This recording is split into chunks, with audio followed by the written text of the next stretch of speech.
श्रीमते रामानुजाय नमः। श्रीशैलेशदयादिप्रणतोऽस्मि नित्यम्। श्रीमते रामानुजाय नमः। अस्मद्गुरुभ्यो नमः। अस्मत्परमगुरुभ्यो नमः। अस्मत्सर्वगुरुभ्यो नमः। ओम श्रीमते रामानुजाय नमः। श्रीशैलेशदयापात्रं धीभक्त्यादिगुणार्णवं यतीन्द्रप्रवणं वन्दे रम्यजामातरं मुनिम्। लक्ष्मीनाथसमारम्भां नाथयामुनमध्यमाम् अस्मदाचार्यपर्यन्तां वन्दे गुरुपरम्पराम्। यो नित्यमच्युतपदाम्बुजयुग्मरुक्मा व्यामोहतस्तदितराणि तृणाय मेने। अस्मद्गुरोर्भगवतोऽस्य दयैकसिन्धो रामानुजस्य चरणौ शरणं प्रपद्ये। माता पिता युवतयस्तनया विभूति सर्वं यदेव नियमेन मदन्वयानाम्। आद्यस्य नः कुलपतेर्वकुलाभिरामं श्रीमत्तदङ्घ्रियुगलं प्रणमामि मूर्ध्ना। भूतं सरस्य महदाह्वयभट्टनाथ श्रीभक्तिसारकुलशेखरयोगिवाहान्। भक्ताङ्घ्रिरेणुपरकालयतीन्द्रमिश्रान् श्रीमत्पराङ्कुशमुनिं प्रणतोऽस्मि नित्यम्। आत्रेयवंशवरवारिधिपूर्णचन्द्रं श्रीमच्छुकार्य पदपङ्कजभृङ्गराजम्। श्रीधरात्मजवरं हरिभक्तिनिष्ठं नारायणं गुरुवरं शरणं प्रपद्ये। सम्यग् न्यायकलापेन महता भारतेन च उपबृंहितवेदाय नमो व्यासाय विष्णवे। सारथ्यमर्जुनस्याजौ कुर्वन् गीतामृतं ददौ लोकत्रयोपकाराय तस्मै कृष्णात्मने नमः। प्रपन्नपारिजाताय वेत्रतोत्रैकपाणये ज्ञानमुद्राय कृष्णाय गीतामृतदुहे नमः।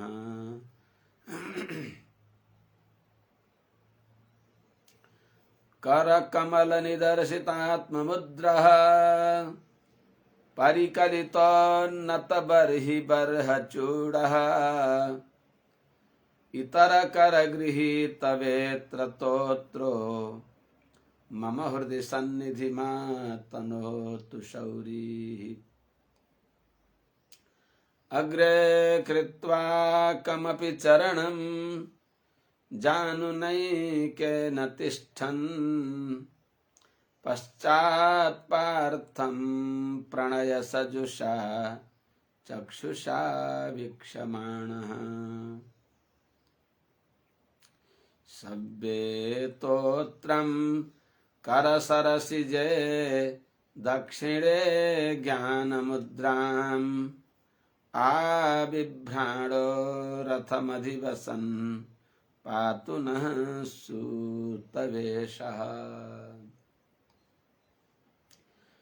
कृष्णं कमलपत्राक्षं पुण्याश्रवणकीर्तनं वासुदेवं जगद्योनिं नौमि नारायणं हरिम्। कृष्णाय यादवेन्द्राय ज्ञानमुद्राय योगिने नाथाय रुक्मिणीशाय नमो वेदान्तवेदिने। यं प्रव्रजन्तमनुपेतमपेतकृत्यं द्वैपायनो विरहकातर आजुहाव पुत्रेति तन्मयतया तरवोऽभिनेदुस्तं सर्वभूतहृदयं मुनिमानतोऽस्मि वन्दे पूरितचन्द्रमण्डलगतं श्वेतारविन्दासनं मन्दाकिन्यमृताब्धि कुन्दकुमुदा क्षीरेन्दुहासं हरिम्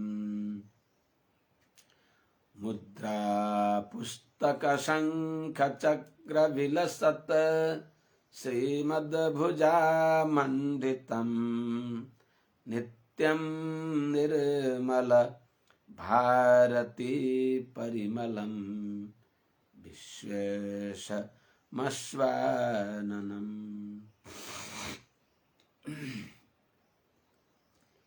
हरि ओम शांति शांति शांति।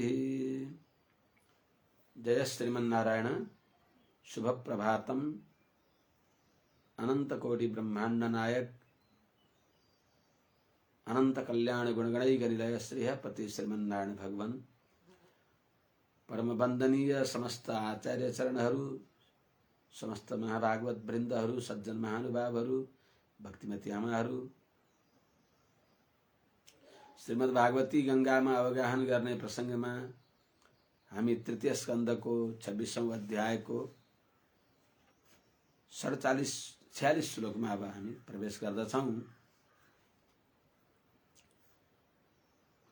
भने हिजो समाप्ति गर्ने बेलामा हामीहरूले गन्धका लक्षणहरू बताइएको थियो। एउटै गन्ध हो, त्यही गन्ध अवस्था विशेषले, आश्रयका विशेषले अनेक रूपमा परिणत हुन्छ भनेर करम्बा आदि गरिएका विशेषहरू बताइयो, भेदहरू बताइयो। त्यस्तै अब पृथ्वीमा भएको लक्षण बताइबक्सिन्छ। पृथ्वीको कार्य विशेष भावनं ब्रह्मण स्थानं धारणं सद्विशेषणं सर्वसत्त्वगुणोद्भेदः पृथ्वी वृत्ति लक्षणम। पृथ्वीमा वृत्ति भनेको रहने भएको अर्थात पृथ्वीको कार्यको लक्षण हो। भावनं ब्रह्मण स्थानं धारणं सद्विशेषणं सर्वसत्त्वगुणोद्भेदः पृथ्वी वृत्ति पृथिव्या वृत्ति पृथ्वी वृत्ति लक्षण। अर्थात भावनम भनेको हुनु, घटादि घटपट आदि निष्पन्न हुनु। त्यस्तै ब्रह्मण भगवानको आश्रय पनि बन्दछ। पृथ्वी अर्थात भगवानको शरीर भएको हुनाले त्यो भगवान बस्ने ठाउँ भयो। भगवान त्यसका आत्मा भइबक्सियो। त्यस हुनाले भावनम ब्रह्मण स्थानम भगवानको स्थान अर्थात शरीर, जुन शरीरमा आत्मा रूपले भगवान विराजमान भइबक्सिन्छ। या ब्रह्मण स्थानम भनेको ब्रह्मवेत्ता ज्ञानीहरूको पनि आश्रय। धारणम सबै चराचर जगतलाई धारण गर्नेवाला छ। पृथ्वीको लक्षण सबैलाई धारण गर्ने यो पृथ्वीको लक्षण हो। चराचर जगतको आधार हो। त्यस्तै सत विशेषणम, सत जो पदार्थ हुन् अर्थात नाम रूप विभाग गर्न योग्य भएका सत पदार्थ। असद्वाइदमग्र आसित ततो वै सत जायत भने अनुसार जो नाम रूप विभाग गर्न नसक्ने भएको सूक्ष्म कारणदेखि नाम रूप विभाग गर्न योग्य स्थूल यो महाभूत प्रकट भयो। त्यसलाई सत्य विशेषण भनेको सत्य भनेको आकाश आदिहरूको विशेषण मन को भेद गर्ने वाला, अवच्छेदक, सीमा विभाजन गर्ने वाला पनि पृथ्वी हो। कसरी त घटाकाश, मठाकाश, त्यस्तै जललाई, पुष्करणीको जल, मानसरोवरको जल, नदीको जल, यो पृथ्वीले सत भनेको आकाश आदिको अवच्छेदक पनि पृथ्वी हो। त्यस्तै सर्वसत्व गुणोद्भेद, सबै प्राणीहरूको गुण भनेको स्त्री पुंस्त्वादिलाई पनि प्रकट गर्दछ। सर्वसत्व गुणोद्भेद कार अवस्था विशेषले, परिणाम विशेषले यसलाई प्रकट गर्दछ। यो के हो त पृथ्वी वृत्ति लक्षण, पृथ्वीमा रहने भएको, पृथ्वीको कार्य हो, पृथ्वीको लक्षण हो। यो पृथ्वीको एउटा असाधारण लक्षण हुन्छन्, एउटा साधारण लक्षण हुन्छन्। असाधारण लक्षण भनेको त तत्र गन्धवती पृथ्वी, तर त्यसका आधारमा अरू के लक्षण हुन् त यिनै अहिले बताइएका, यिनै साधारण लक्षण हुन्। पृथ्वी वृत्ति लक्षणम, पृथ्वीमा रहने भएको जो कार्य हो त्यही नै पृथ्वीको लक्षण हो। त्यस्तै अरूको पनि यहाँ भेद विवच्छेद तिनीहरूको लक्षण बताइ बक्सिन्छ भगवान कपिल नारायणले पूज्य माता श्री देवहूतिलाई। नभो गुण विशेषोऽर्थो यस्य तच्छ्रोत्रमुच्यते, वायोर्गुण विशेषोऽर्थो यस्य तत्स्पर्शनं विदुः। हे माता श्री, यस्य नवगुण विशेषः अर्थः तत्श्रोत्रमुच्यते, अर्थात नवगुण विशेषोऽर्थः, नवगुण विशेषो यस्य अर्थः तत्श्रोत्रमुच्यते, वायोर्गुण विशेषो यस्य अर्थः तत्स्पर्शनं विदुः। नभोगुण विशेषः भनेको आकाश को जो गुण विशेष हो, आकाश को गुण विशेष के हो, शब्द गुणकम आकाशम, आकाश को जो असाधारण लक्षण हो, जो शब्द हो, नवगुण विशेष आकाश के गुण विशेष जो शब्द हो, जो शब्द जसको त्यो शब्द गुण जसले ग्राह्य विषय हो, यस्य अर्थ जसको ग्राह्य विषय हो, तत्श्रोत्रम, त्यो त्यसलाई श्रोत्रेन्द्रिय भनिन्छ। तत्श्रोत्रम उच्यते, अर्थात शब्द ग्राहकत्व त्यो श्रोत्रको लक्षण हो, श्रोत्रेन्द्रियको लक्षण हो। त्यस्तै वायोः गुण विशेषः, वायुको गुण विशेष के हो, स्पर्श, त्यो स्पर्श नै यस्य अर्थ जसको मुख्य विषय हो, त्यस स्पर्श विषयलाई जसले जान्दछ, तत्स्पर्शनम, त्यसलाई स्पर्श जान्थे, त्यो स्पर्शनम भनेको त्यो त्वगिन्द्रिय, तत् भने वायुको गुण विशेष जो स्पर्श हो, त्यो तत्स्पर्शनम, त्यो स्पर्शलाई, त्यो त्वगिन्द्रियलाई, त्यसलाई त्यो स्पर्शनलाई त्वगिन्द्रिय भनेर जान्दछन्। तत् माने वायुको गुण विशेष जो छ, जो विषय छ, जो स्पर्श हो, त्यो स्पर्शलाई जसले जान्दछ त्यसलाई स्पर्शनम विदु, अर्थात त्यसलाई त्वगिन्द्रिय भनेर जानिन्छ। चिसो तातो इत्यादि यो त्वगिन्द्रियले जान्दछ, चिसो हावा, तातो हावा। त्यस्तै प्रकारले तेजो गुण विशेष अर्थ, यो सबै भगवानका विशेषण हुन्। विशेष्य भगवान भई बक्सिन्छ, सबै भगवानका शरीर हुन्। आत्मा भगवान भई बक्सिन्छ। आत्मालाई जान्नको लागि पहिली बाहिरका शरीरलाई, बोक्रालाई बताइएको हो यो। त माता त्यस्तै तेजो गुण विशेषः यस्य अर्थः तच्चक्षुः उच्यते, अम्भो गुण विशेषः यस्य अर्थः तत्स्पर्शनम तद्रसनम विदुः।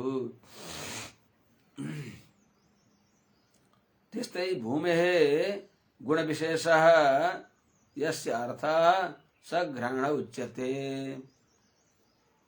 अर्धश्लोक सहित छ एमा। हे माताश्री, तेजो गुण विशेष, जो तेज को गुण विशेष हो रूप, जसको यस्य अर्थ जसको ग्राह्य विषय हो, जो तेज को गुण विशेष जो रूप हो त्यसलाई ग्रहण गर्ने मुख्य इन्द्रिय हो, त्यसलाई तत्चक्षु उच्यते भनेको त्यो चक्षुरिन्द्रिय, त्यसलाई चक्षुरिन्द्रिय भनिन्छ। त्यो चक्षुरिन्द्रियको लक्षण हो। त्यस्तै अम्भो गुण विशेष माने जलको जो गुण विशेष हो, जलको गुण विशेष रस हो, त्यो रस नै यस्य अर्थ जसको विषय हो, तद रसनम, त्यो रसलाई जान्नु, त्यसलाई रसनेन्द्रिय अर्थात जिह्वा इन्द्रिय भनेर विदुः तत्त्वज्ञ पुरुषहरूले भनिबक्सिन्छ, जानिबक्सिन्छ। भूमे गुण विशेष, त्यस्तै भूमिको जो गुण विशेष हो, जो तत्र गन्धवती पृथ्वी जो गन्ध हो, त्यो गन्ध नै यस्य अर्थ जसको मुख्य विषय हो, त्यसलाई ग्रहण गर्ने वाला जो छ स घ्राण उच्यते, त्यो घ्राणेन्द्रिय भनेर भनिन्छ। त्यसलाई हामीहरूले घ्राणेन्द्रिय भनेको नासिका, नासिका त गोलक हो, यो गोलक भित्र त्यसको घ्राणेन्द्रिय रहन्छ। यी कान यिनले सुन्ने होइन, यहाँ भित्र श्रोत्रेन्द्रिय हुन्छन्। यी आँखा देख्ने गोलक भित्र, त्यहाँ भित्र देख्ने इनका अधिष्ठाता देवता सहित भएर ती इन्द्रिय रहन्छन्। इन्द्रियका अधिष्ठाता सहित इन्द्रिय, त्यो बाहिर देख्ने त इन्द्रियका गोलक हुन्, तिनका बस्ने ठाउँ हुन्। यस्तै प्रकारले परस्य दृश्यते धर्मो ह्यपरस्मिन् समन्वयात् अतो विशेषो भावानां भूमावेवोपलक्ष्यते।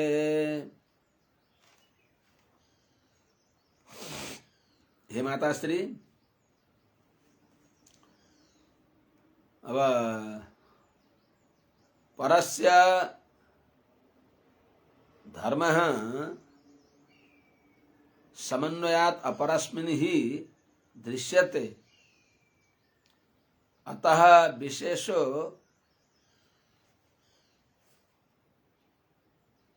अतः भावानां विशेषः भूमौ एव उपलक्ष्यते, उपलभ्यते, उपलक्ष्यते दुईटै पाठ छ। यामा परस्य सबैको कारण भएको,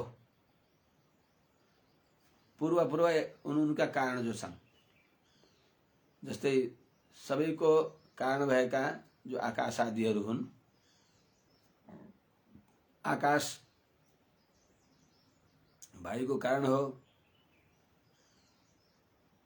त परस्य भनेको आकाश आदिहरूको जो धर्म, उनको धर्म जो हो शब्द आदि धर्म, अपरस्मिन उनका कार्य भएका वायु आदिमा क्रमशः अधिक अधिक रूपले आकाश वायुको कारण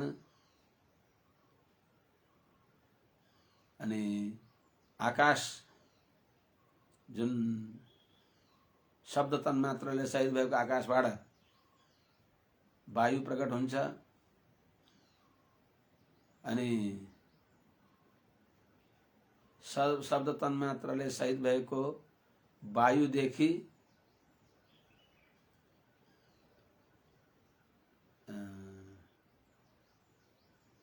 तेज प्रकट हुन्छ। यस प्रकारले पूर्व पूर्वका कारणहरू पनि अरू पछि हुने भएका कार्यमा तिनीहरूको सम्बन्ध रहेको हुनाले कारणको गुण कार्यमा देखिन्छ।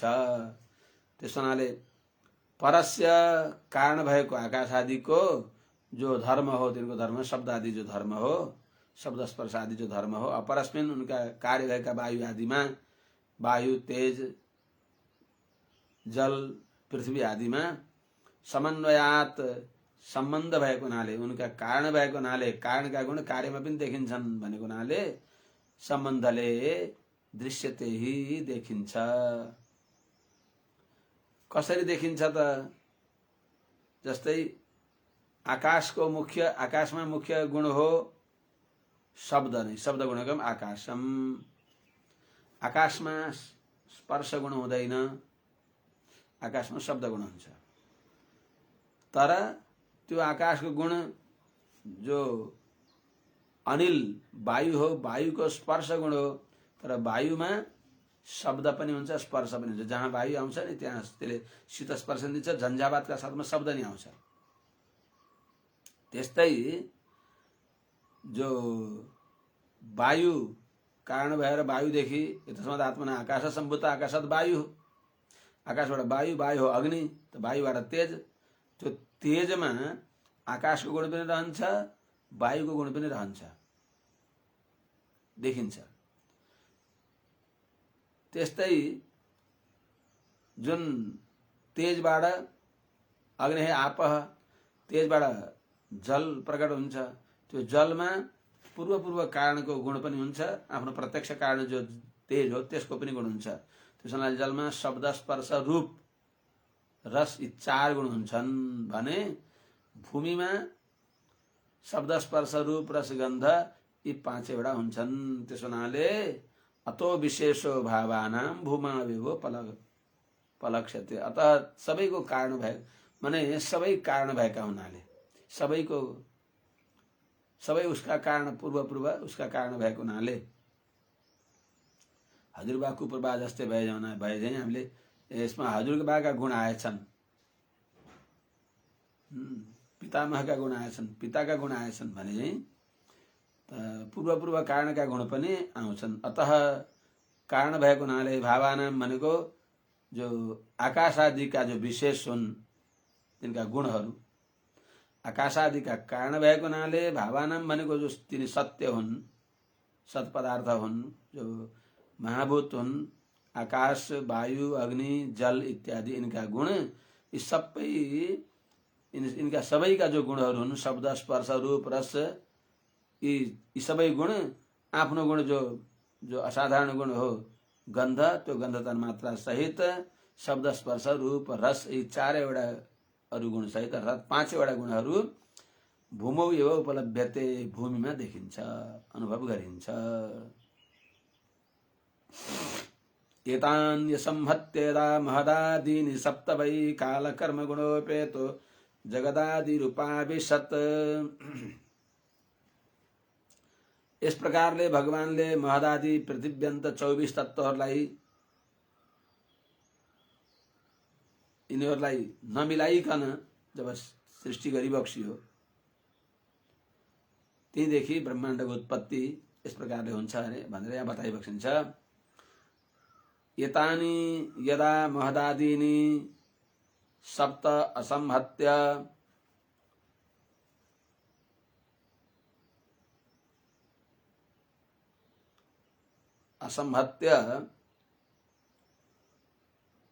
वै कालकर्म गुणोपेतः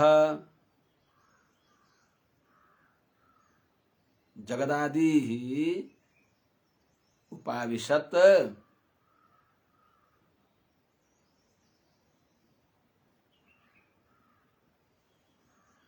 ततः अगाडिको श्लोकमा भल्ला अनि क्रियापूर्ति हुन्छ। इस प्रकारले यदा जब एतानी यी जो महदादि हुन्, महद अहंकार पंचमहाभूत, महत तत्व अहंकार र पंचमहाभूत यी 7लाई एक आपसमा नमिलाइकन अलग अलग गरेर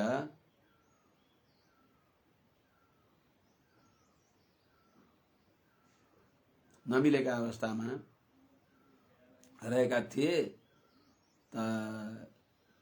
त्यति बेला काल कर्म गुणोपेतः, कालः भनेको सृष्टिको समय, भगवानले सृष्टि गर्ने समय आएपछि कर्म जीवात्माहरूको प्रारब्ध अदृष्ट पाप पुण्य आदि, अनि गुण भनेको प्रकृतिका गुण सत्व रजतम आदि, यिनी गुणहरूले विशिष्ट भएर जगदादि जगतका कारण भइबक्सेका जगतः आदि जगतको कारण विवक्षका भगवान श्री नारायण उपाविशत भनेको तिनी पञ्चमहाभूत प्रकृति के अरे महत्त्व अहंकार यिनीहरूलाई कार्य उत्पन्न गर्ने क्षमताका साथमा त्यस्तो शक्ति लिएर भगवान तिनीमा सन्निहित भइबक्सियो।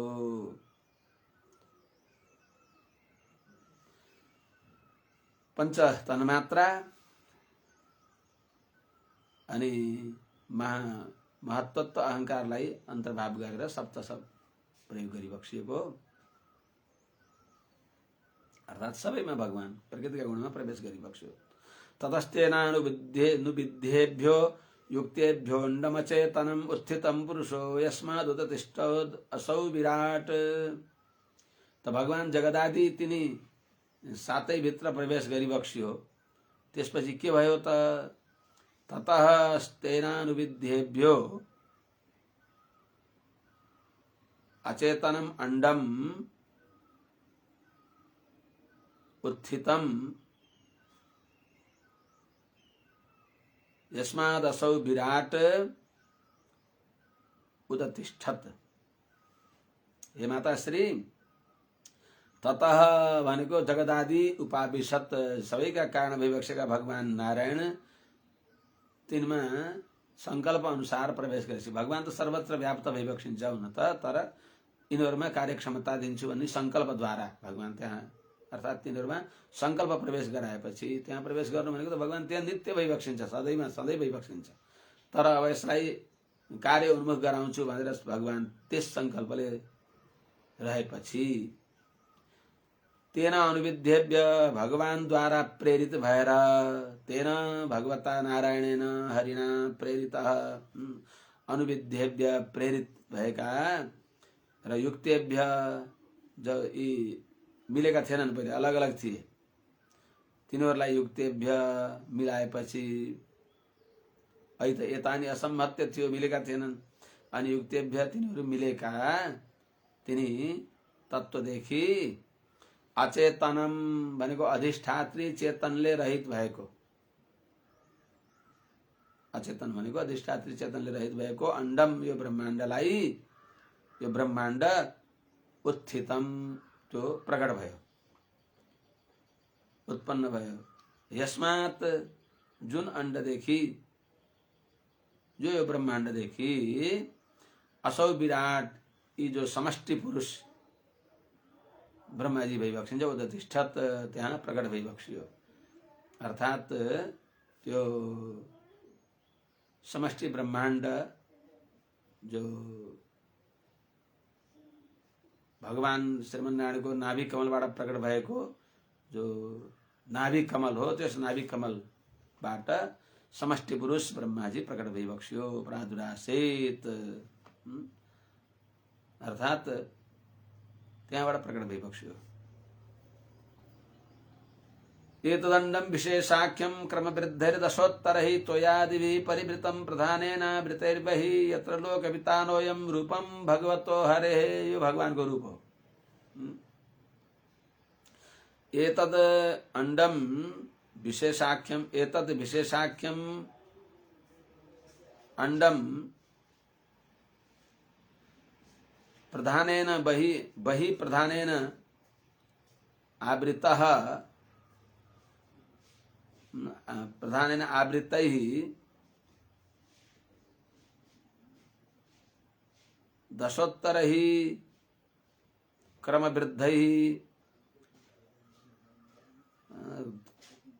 क्रमवृद्धैः दशोत्तरैः त्वयादिभिः परिवृतं यत्र अयं लोकवितानः यत् हरेः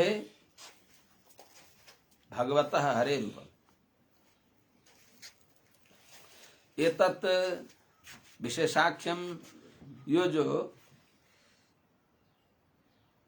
विशेष अर्थात ब्रह्माण्ड पृथ्वी रूपले प्रसिद्ध भएको, ब्रह्माण्ड रूपले प्रसिद्ध भएको जो अंडम, जो अंड हो, ब्रह्माण्ड रूपले विशेष रूपले प्रसिद्ध भएको जो अंडलाई बही त्यसको बाहिर प्रधानेन भनेको प्रकृतिद्वारा आवृत ही घेरिएको कसरी क्रमविद्धै क्रमशः वृद्धि 10-10 गुणा, दशोत्तरै क्रमविद्धै 10-10 गुणा का क्रमले बढ्दै गएको, शतकोटि प्रविस्तरम भनेर 100 करोड योजनले विस्तार भएको ब्रह्माण्डलाई त्यत्तिकै 10 गुणा बाक्लो पृथ्वीले बेरेको छ। त्यसलाई पृथ्वी भन्दा 10 गुणा बाक्लो जलको आवरणले बेरेको छ अनि 10 गुणा अझ अधिक तेजले बेरेको छ। त्यस तेज तत्त्वलाई फेरि त्यसभन्दा 10 गुणा बाक्लो वायुले घेरेको छ। वायुलाई पनि त्यसभन्दा 10 गुणा बाक्लो महाकाशले आकाशले घेरेको छ। त्यस्तो पृथ्वी जल तेज वायु आकाश त्यसलाई पनि 10 गुणा बाक्लो महत्तत्वले घेरेको छ। त्यसलाई फेरि 10 गुणा बाक्लो अत्यन्त गाढान्धकार प्रकृतिले तमहले घेरेको छ। त्यस हुनाले जो विशेषाख्यम एतत् अंडम, यो विशेषाख्य जो ब्रह्मांड हो वही प्रधान बाहिर प्रकृति का जो गुणहरू हुन्, प्रकृति नै पृथ्वी जल तेज वायु आकाश महत्तत्व प्रकृति यी 7 आवरणहरू जो छन् 10-10 गुणा क्रमवृद्धै दशोत्तरै 10-10 गुणा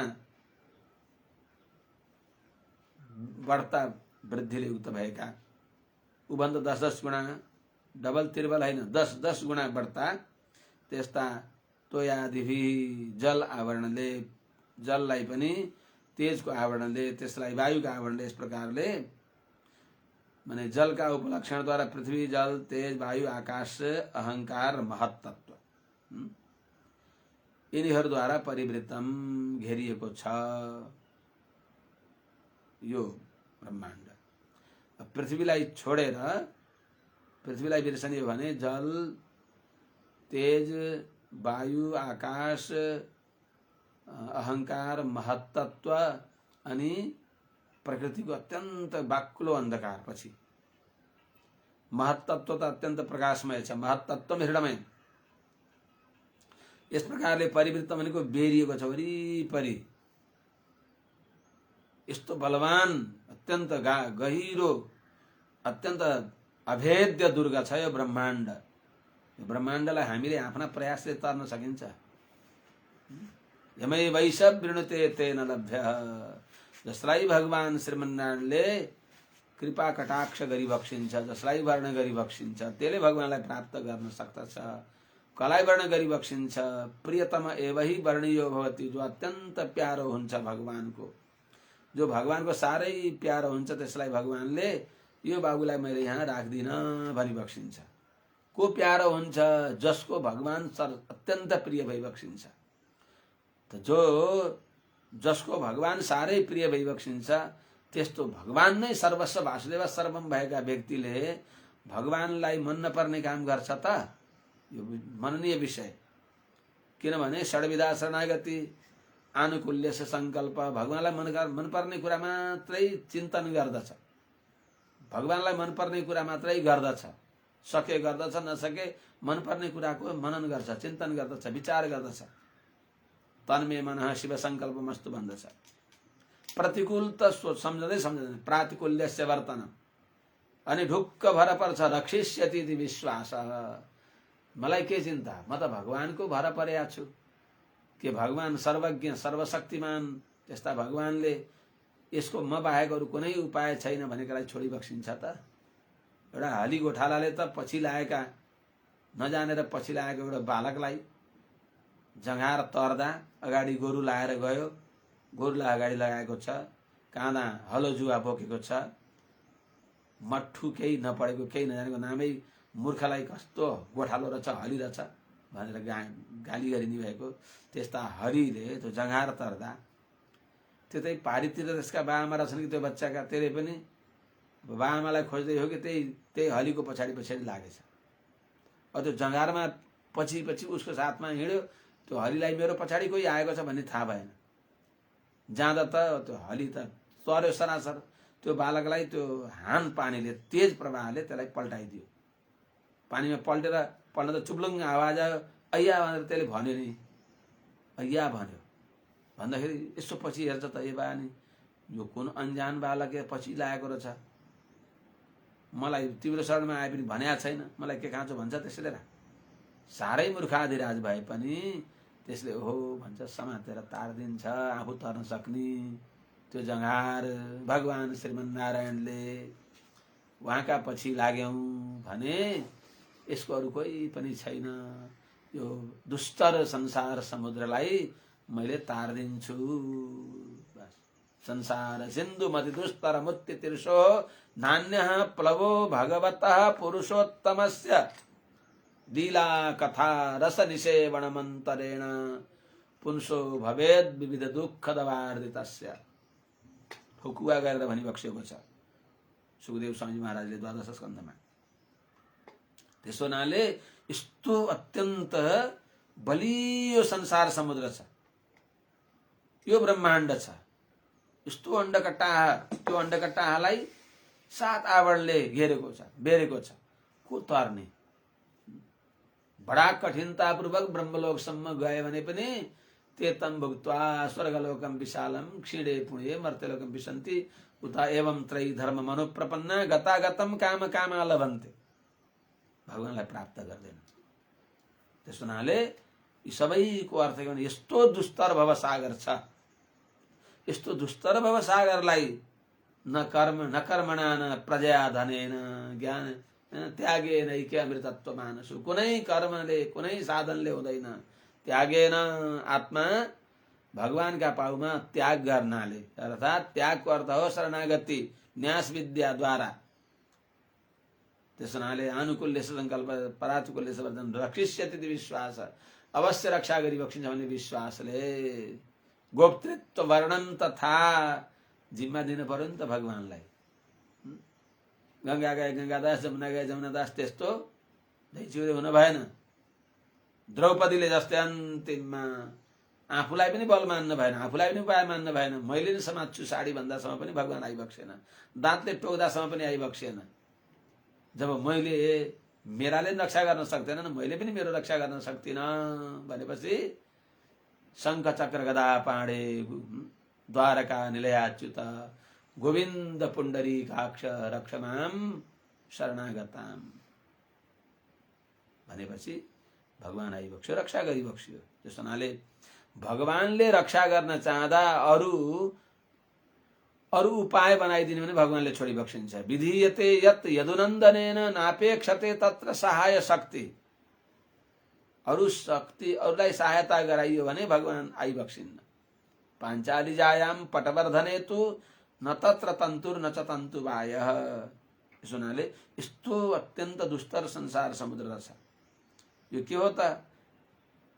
यत्र लोक वितानोयम, जो जहाँ यो लोकको विस्तार छ,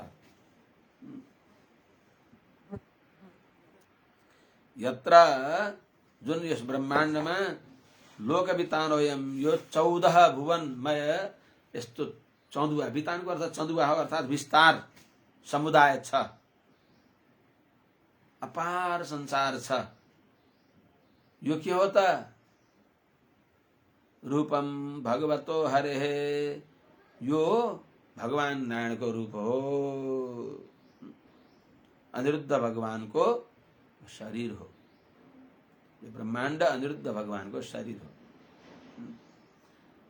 शेषशाही गर्भोदक जलमा शयन गरिबक्सेका अनिरुद्ध नारायण भगवान को संकल्प द्वारा एकोहम बहुश्याम प्रजाय भन्ने संकल्प भएपछि त्यस्ता अनिरुद्ध भगवान का नाभिबाट कमल प्रकट हुन्छ। त्यो कमल नै समष्टि ब्रह्माण्ड हो। समष्टि ब्रह्माण्डदेखि समष्टि पुरुष पितामह चतुर्मुख ब्रह्माजी प्रकट भइबक्सिन्छ।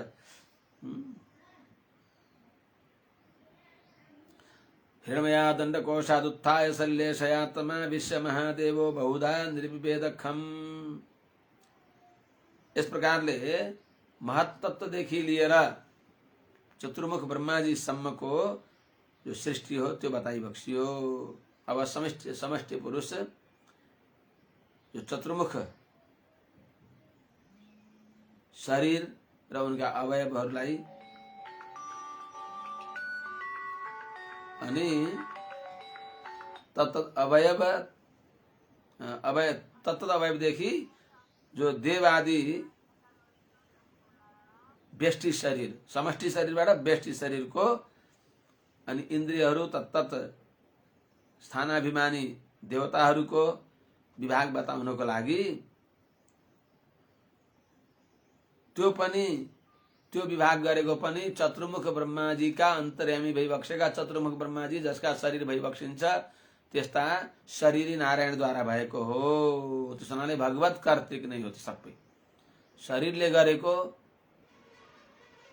मैले हातले पड्काइदिएँ त्यसलाई भनेर कसैले भन्छन्? मैले पड्काइदिएँ, मैले पिट्दिएँ। मेरो मुखले खायो भनिन्न, मैले खाएँ। त शरीरले गरेको आत्माले गरेको हुन्छ जस्तै त्यस्तै चाहिँ ब्रह्मादि देवतालाई निमित्त न भगवानले गराइबक्स्यो। भगवान नभएसम्म अरूले के गर्न सक्छन्? त्यस हुनाले त्यो सबै भगवत कर्तृक नै हो। जसलाई निमित्त बनाए पनि सृजामि तन्नियुक्तोऽहम् हरो हरति तद्वशः भने अनुसार भगवानका वशमा भएर भगवानका नियन्त्रणले भगवानका निर्देशनले भगवानले दिएका शक्तिद्वारा हुने हुनाले सबै भगवानद्वारा नै भएको। हिरण्मया दण्डकोशात् उत्थाय सलिलेशयात् तमाविश्य महादेवो बहुधा निर्विभेदकम्। त सलिलेशयात् हिरण्मयात् अंडकोशात् उत्थाय महादेव तम आविश्य बहुधा खम निर्विभेद अर्थात सलिलेशयात् भनेको जलमा रहने भएको। तदन्नम उदके स्वयं भनेको छैन त जलमा रहने भएको हिरण्मयात् अत्यन्त प्रकाशले युक्त भएको प्रकाश पुञ्ज भएको। टाढाबाट हेर्दा दिव्य प्रकाश देखिन्छ त्यहाँ। जस्तै माथि हामीले अन्तरिक्षमा हेर्दाखेरि अनेक प्रकारका ग्रह नक्षत्रहरू देखिन्छन्।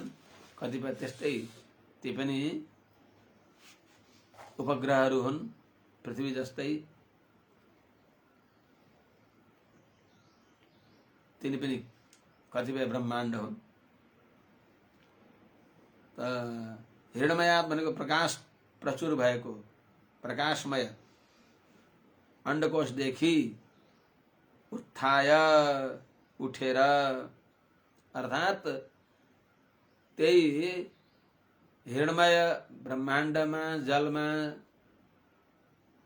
त्यही शेषशय्यामा अर्थात त्यहाँ शयन गरिबक्सेका जो अनिरुद्ध भगवान त्यहाँबाट उत्थाय भनेको सृष्टिको लागि उन्मुख भएर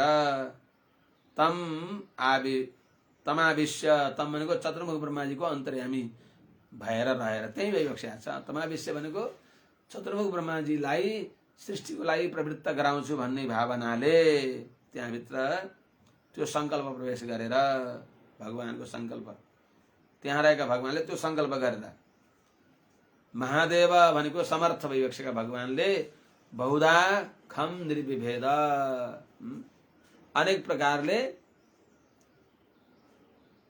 खम भनेको आकाशलाई खम भनेको इन्द्रियलाई इन्द्रिय समूह खानी भनेको इन्द्रियहरू खम भनेको इन्द्रिय समूह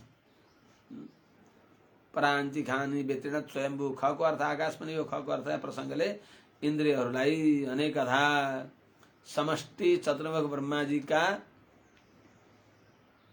देहमा रहेका इन्द्रिय समूहहरूलाई निर्विभेद व्यष्टि रूपले तिनीहरूलाई विभक्त गरिबक्सियो। ती इन्द्रियहरूलाई विभक्त गरेपछि व्यष्टि रूपले विभक्त गरेपछि के भयो त निरवेद्यतास्य प्रथमं मुखं वाणी ततो भवत वाण्या बन्निरथो नासे प्राणो तो घ्राणये तयोः। त्यो विभागलाई विस्तार गरिबक्सिन्छ सप्रपञ्च निरूपण गरिबक्सिन्छ। अस्य प्रथमं मुखं निरवेद्यत ततः वाणी ही अभवत ततः वाणियां बन ही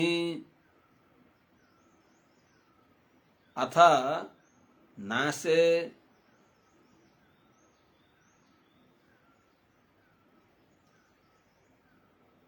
नासे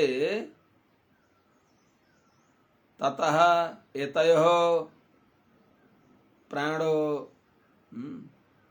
प्राणो तो ततः एतयोः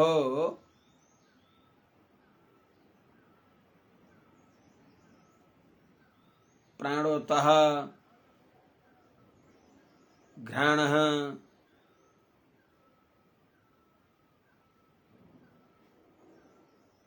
अभवत। अर्थात निर्विद्यतास्य प्रथमम ह्याम प्रथमम पहली अस्य चतुर्मुख ब्रह्मा जी को व्यष्टि पुरुष को तत्त इंद्रियहरू को विभाग गर्ने क्रममा ततः त्यसपछि अस्य चतुर्मुख ब्रह्मा जी को प्रथमम मुखम निरविद्यत पहली मुख प्रकट भयो। अस्य भनेको इनको अर्थात अस्य भनेको षष्ठी को अर्थमा के अरे पंचमी को अर्थमा षष्ठी पनि हो। अस्मात् समष्टि पुरुषदेखि समष्टि चतुर्मुख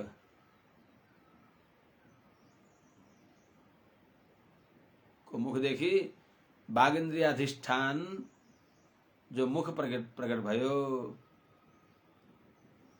अविभक्त थियो विभक्त भयो, प्रकट भएको थिएन प्रकट भयो। ततः वाणी अभवत त्यसपछि वाणी भनेको व्यष्टि वाणी प्रकट भयो। वाणिया बन्ही बागेन्द्रियदेखि बागेन्द्रियको अधिष्ठाता देवता जो हुन् बन्ही प्रकट भए, अग्नि विभक्त भए। अथ नासे त्यसपछि बनी प्रकट भएपछि नासे भनेको नासिका जो बिल हुन्, नासिकाका गोलकहरू यिनीहरू प्रकट भए।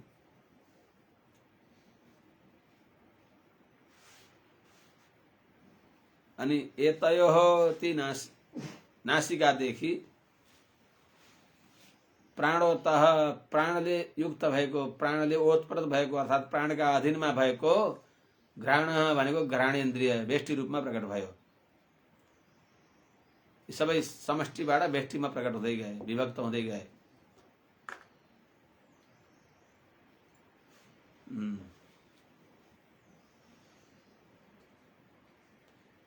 यी सबैमा प्राणका अधीनमा भएका यिनी तत्तत इन्द्रियहरू प्रकट भए।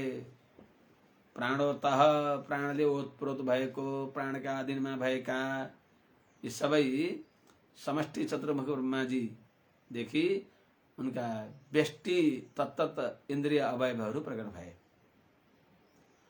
घ्राणाद् वायुः अभिद्येताम् अक्षिणी चक्षुरे तयोः तस्मात् सूर्यो विभिद्येताम् कर्णौ श्रोत्रम् ततो दिशः।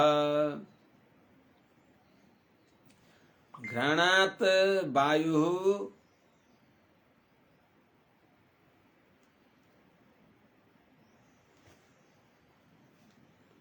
घ्राणात् वायुः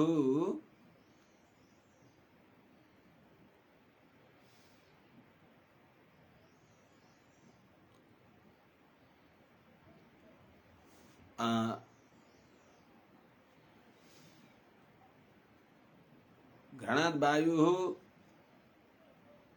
अभिद्यताम् च। घ्राणात् वायुः अक्षिणी अभिद्यताम् एतयोः चक्षुः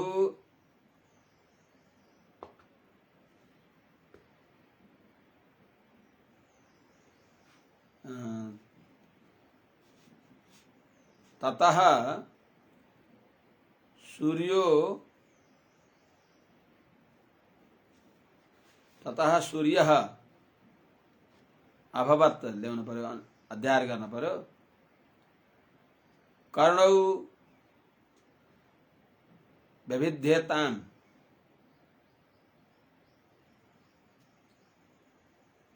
अक्षिणी अविद्यताम् कर्णो वैविध्यताम् ततः श्रोत्रम्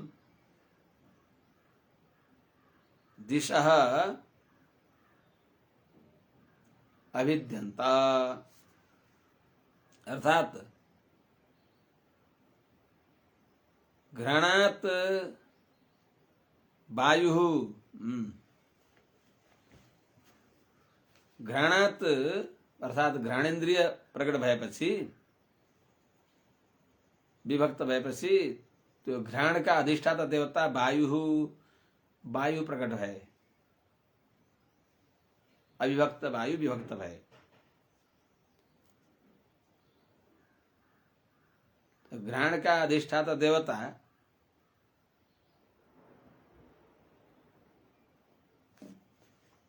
कहीं अश्विनी कुमार बताइन्छ। तो यो इसको यहाँ का विशेष हो। अन्यत्र कहीं घ्राण का अधिष्ठाता देवता अश्विनी कुमार बताइएको हुन्छ, यहाँ वायु बताइएको छ।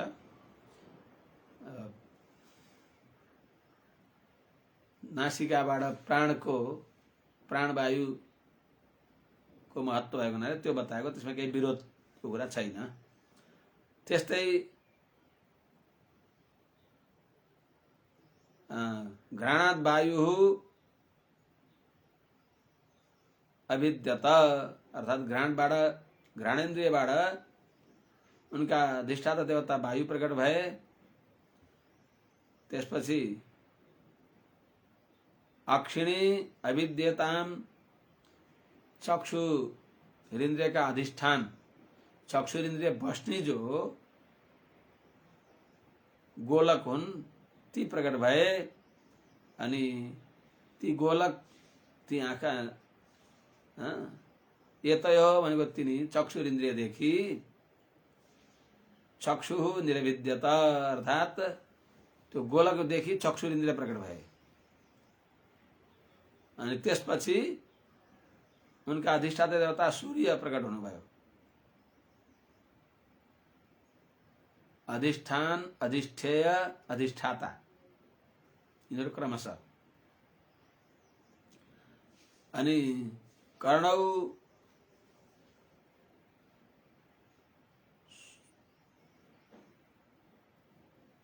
जो कर्ण गोलक हुन् श्रोत्रेन्द्रिय का आश्रय वासस्थान, श्रोत्रेन्द्रिय का वासस्थान जो कर्ण गोलक ती विविध्यताम तिनी प्रकट भए, विभक्त भए।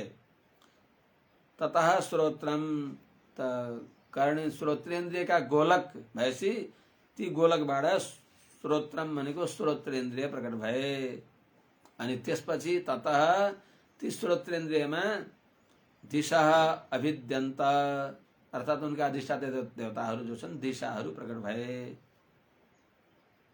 निर्विभेद विराजस्त्वग्रोमश्मश्रादयस्ततः तत ओषधयश्चासन् शिष्णं निर्विविधे ततः। जुन जुन चीज को आवश्यकता हुँदै गयो, जुन जुन चीजमा इच्छा प्रकट भयो भगवान का संकल्पले, तिनी तिनी क्रमशः प्रकट हुन्छन्। ततो विराट जायत, विराज इत्यादि भने अनुसार ततः विराजः त्वक चर्म त्वक रोम श्मश्रु आदयः मश्रादयः निर्विभेद।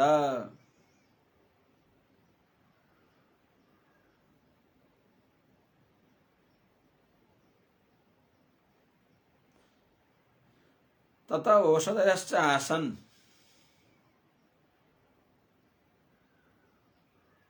ततः शिश्नम निर्विविधे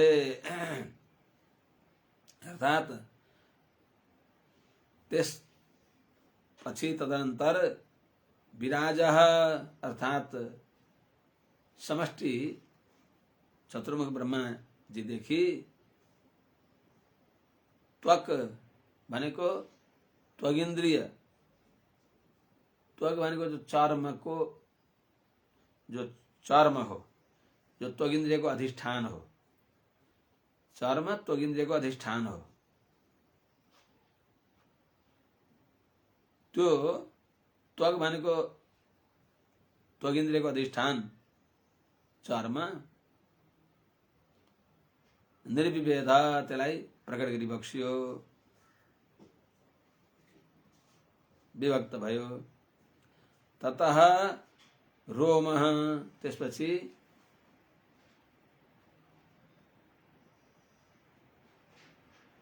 इन्द्रिय स्थानापन्न रोमहरू, केशहरू, यिनीहरू प्रकट भए।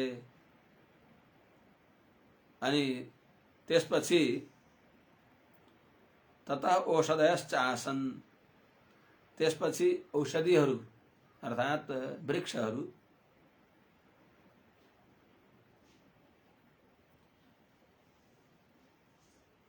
जो वृक्षाभिमानी देवताहरू अधिदैवहरू पनि प्रकट भए। ततः शिश्नम अर्थात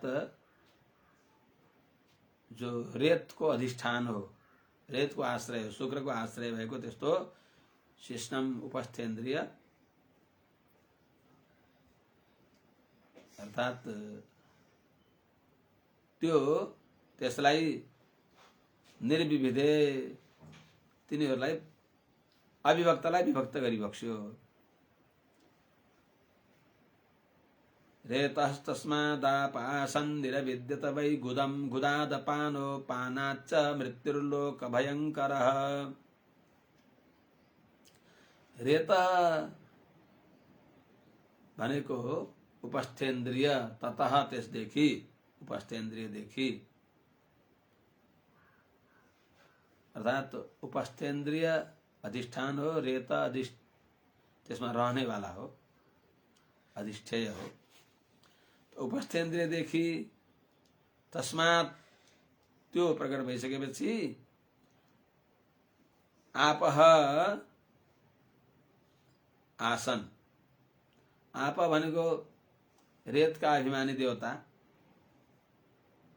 अर्थात जल का अभिमानी देवताहरू तिनीहरू विभक्त भए, प्रकट भए। त्यसपछि गुदम निरभिद्यत अर्थात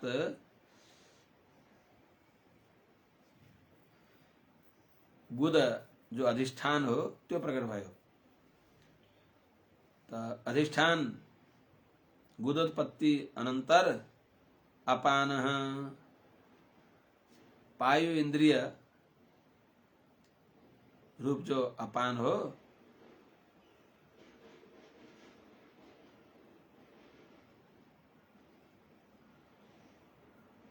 त्यो प्रकट भयो। अपानाच्च अनि अपान प्रकट भएपछि सर्वलोक भयंकर मृत्यु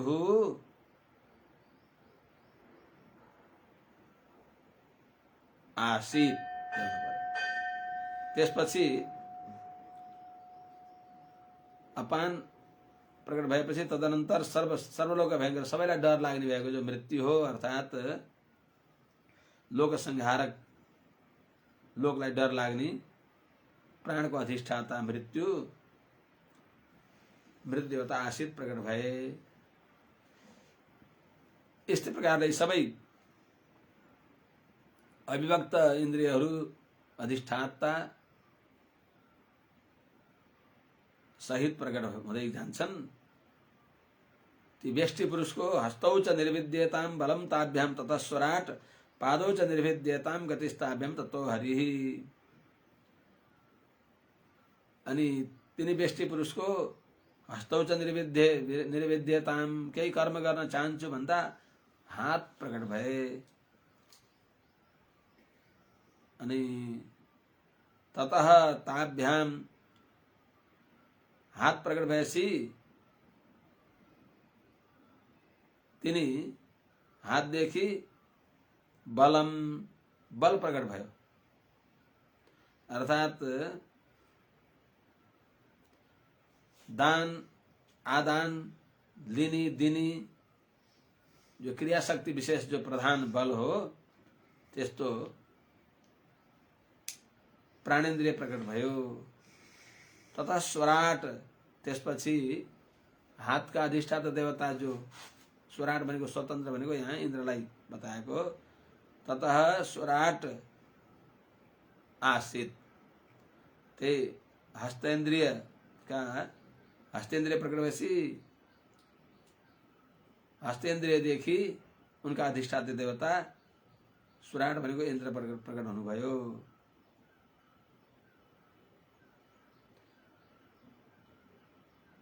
ततः पादौ च निर्भिद्यताम त्यसपछि ती बेष्टि पुरुषको पाउ प्रकट भए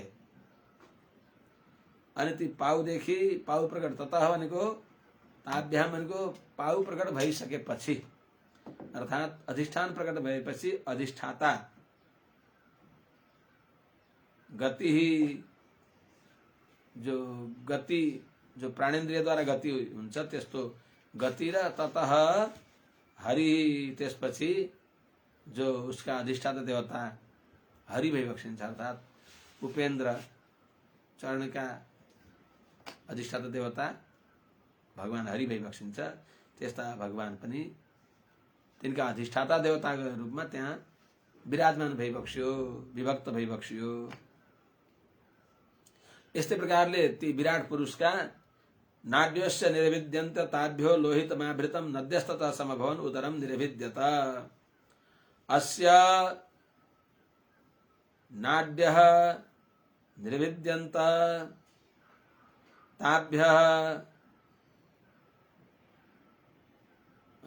ताभ्यः लोहितम आभृतं ततः नद्यः समभवन ततः उदरम निर्विद्यत। अस्य भनेको तिनी विराट पुरुषको नाड्यः नाडी प्रकट भए। नाड्य भनेको नाडी जो अधिष्ठान हुन् ती प्रकट भए। अधिष्ठान प्रकट भएपछि ती नाडी अधिष्ठानमा तिनमा लोहितम आवृतम भनेको तिनमा रुधिर प्रकट भयो, रुधिर उत्पन्न भयो। अनि त्यसपछि जो नाडीका अधिष्ठाता देवताहरू हुन् ती नदीहरू त्यहाँ अधिष्ठाता देवता प्रकट भए। ततः उदरम ती सबैको अधिष्ठान उदर प्रकट भयो। ततः उदरम निर्विद्यत उदर प्रकट भयो। यस्तै क्रमले त्यो विराट पुरुषको ततः क्षुत्पिपास ततः स्यातां समुद्रस्त्वेतयोरभूत् अथास्य हृदय भिन्नम हृदयान्मन उत्थितम। त्यसपछि ततः त्यसपछि ती विराट पुरुषको क्षुत्पिपासे अर्थात व्यष्टि चतुर्मुख ब्रह्मा जी को क्षुत्पिपासे स्याताम भोक प्यास प्रकट भयो। एतयो अर्थात भोक प्यास प्रकट भइसकेपछि एतयो जातयो अनन्तरम यी भोक प्यास प्रकट भइसकेपछि तदनन्तर समुद्र तिनको अधिदेवता समुद्रस्त्वेतयो अभूत् समुद्र प्रकट भए। अनि अथास्य हृदयम त्यसपछि अस्य ती ब्रह्म चतुर्मुख ब्रह्मा जी को हृदयम माने उनी बस्ने कमल आसन पद्माकार जो अधिष्ठान हो त्यो प्रकट भयो। अस्य हृदयम, ब्रह्म को जो अधिष्ठान हृदय, पद्माकार हृदय प्रकट भयो। हृदयात, हृदयात अनन्तरम भने हृदयबाट भने होइन, हृदय प्रकट भएपछि त्यसपछि क्रमशः मन उत्थितम, मन इन्द्रिय अन्तस्करण, मन इन्द्रिय जो छ उत्थितम भनेको सुसुप्त थियो, अव्यक्त थियो, त्यो प्रकट भयो। मन प्रकट भएपछि मनसश्चन्द्रमा जातो बुद्धिर बुद्धिर गिराम्पति अहंकारस्ततो रुद्रश्चित्तम चैत्यस्ततो भवत्। मनसः चंद्रमा जातो, बुद्धि बुद्धे बुद्धि बुद्धे गिराम्पति ततः रुद्रो, ततः रुद्रः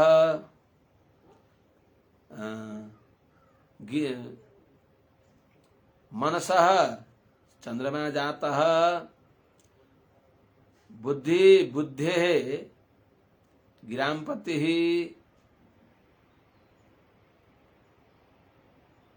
जातः ततः अहंकारः रुद्रः ततश्चित्तम ततः चैत्यः अभवत्।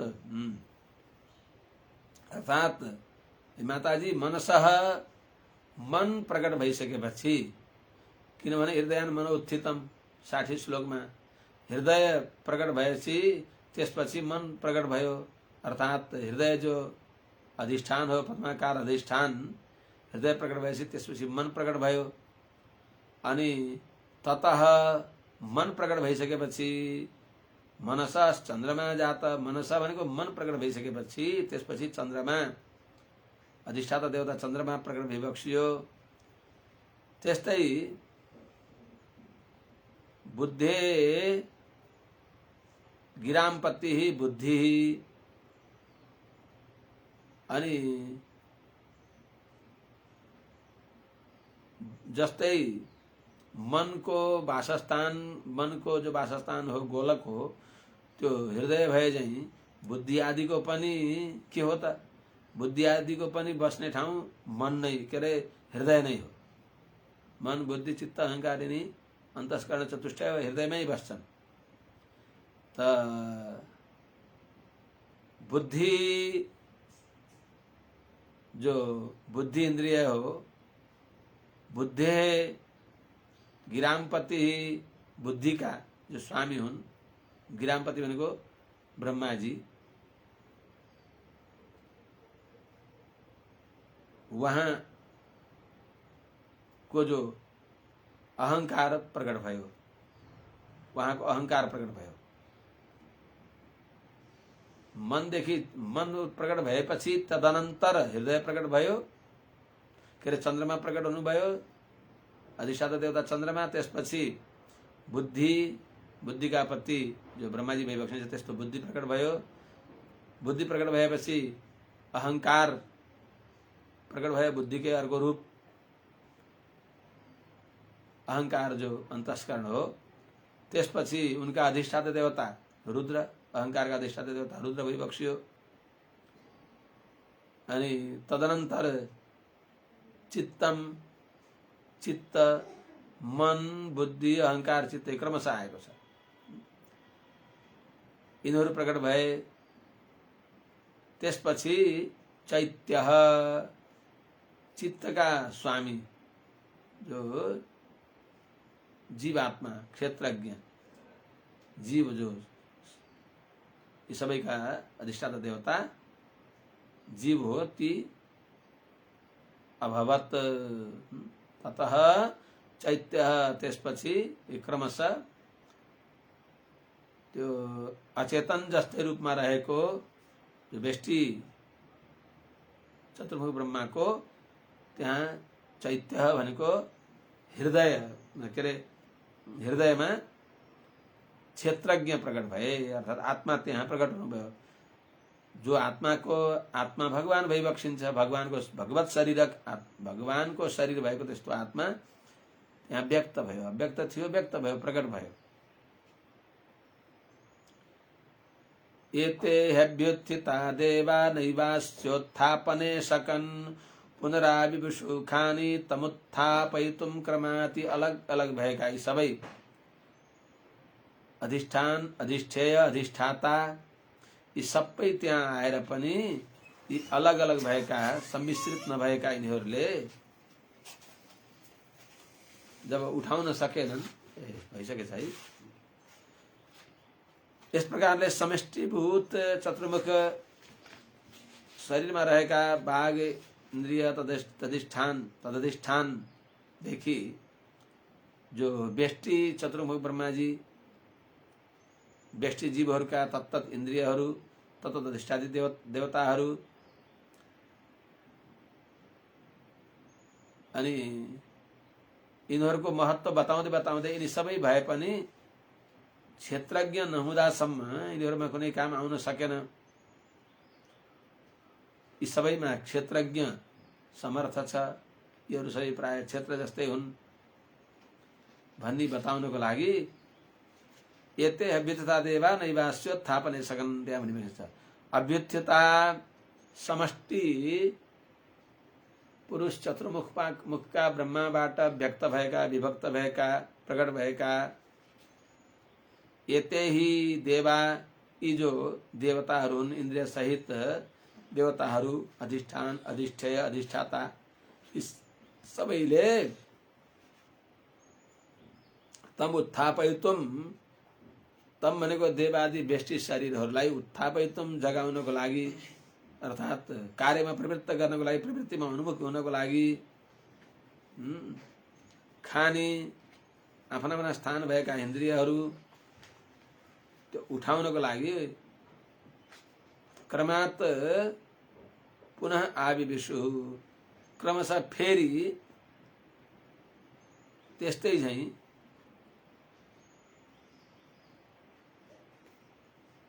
अस्य उत्थापने पुनः आविविशु पुनः अस्य उत्थापने नैव असकन्, नैव असकन्। तिनी आफ्ना आफ्ना स्थानमा त्यसमै क्रमशः प्रवेश गरे, प्रवेश गर्दा पनि पुनः फेरि पनि त्यस्तो प्रवेश गर्दा पनि अस्य देवादि व्यष्टि शरीर रूप जो भूत समुदाय हो तिनीहरूलाई उत्थापने भनेको कार्य गर्न सक्षम भएर प्रवृत्तिको लागि उन्मुख, कर्मको लागि उन्मुख हुनलाई जब यिनीहरू सकेनन् त्यति बेला फेरि क्रमशः कसरी कुन कुन कहाँ कसरी प्रकट गरे त्यो ब्रह्माण्डलाई जगाउनको लागि व्यष्टि भएका ती सबै चेतनहरूमा क्रिया दक्षता देखाउनको लागि, कार्य गर्न उन्मुख गराउनको लागि के गरे त त्यो अगाडि बताइन्छ। यी सबै अमुक अमुक प्रवेश गरे, अमुक अमुक प्रवेश गरे, सबै नसकेपछि क्षेत्रज्ञ प्राविशत यता ती सबैलाई साथमा लिएर तिनीभित्र प्राणसहित क्षेत्रज्ञ प्रवेश गरेपछि अनि बल्ल यो जाग्दछ भन्ने यहाँ आउँछ। यी चित्तेन हृदयं चैत्य क्षेत्रज्ञ प्राविशत यदा विराट तदैव पुरुष शरीराद उत्तिष्ठत भनेर 70 श्लोकमा बताइन्छ। आज यही नै राखौं, भोलिबाट निवेदन गरौँला। हरि ओम शान्ति शान्ति शान्ति। जय श्री